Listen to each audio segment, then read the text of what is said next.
नमस्कार जय जगन्नाथ।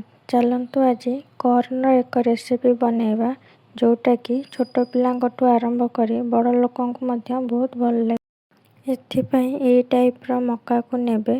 जदि आपण पाखरे गोटा मक्का अच्छे ताहाकु मध्य छड़ाईकी एमिति करि नेबे। एहा परे याकु एक ब्लेंडिंग जार रे पुराई दरदरा पेस्ट करि नेबे। जेमिति कि किछि मक्का गोटा गोटा मध्य रहि जाउथिबो। सेथिरे बाइंडिंग पाई किछि बेसन को दे दबा। बेसन को मक्का पेस्ट सह भल भाबरे मिसई नेबा। एहा परे सेथिरे किछि छोट छोट कटा होइतबा कैप्सिकम को दे दबा। पियाज मध्य दे दबा ओ ता सह धनिया पत्र लूण हळदी मध्य दे दबा। और राग पाई आपण माने चाहिले किछि कटा कंचा लंका मध्य दे परिबे। मु एठी अल्प लंका गुंडर व्यवहार करिछि। ता सह अल्प अदा रसुणर छेचा मध्य दे भल भाबरे सबको मिसई नेबा। एहा परे एहाकु सेकिबा पाई एक तावा रे किछि तेल गरम करी छोट छोट टिक्की शेप र दे ताको सेकी नेबा।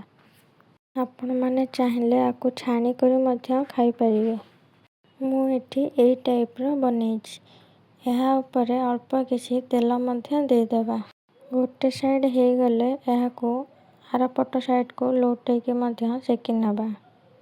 जेपरि कि दुई पट साइड भल से गोल्डन ब्राउन कलर होई जिवो। आर पट साइड लोटे सारला परे सेथिरे मध्य अल्प किछि तेल दे देबे।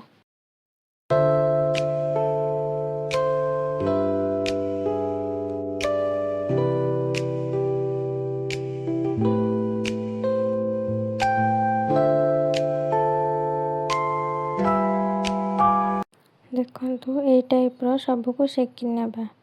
और केते सुंदर कलर आसीछि दुई पट सेकी हेबा पय प्राय 5 रु 8 मिनिट समय लागि जिवो।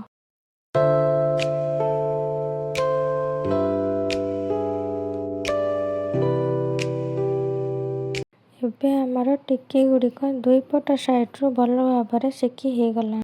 वर्षा दिन रे इवनिंग टाइम रे ए टिक्की खाइबा को बहुत भल लागिवो।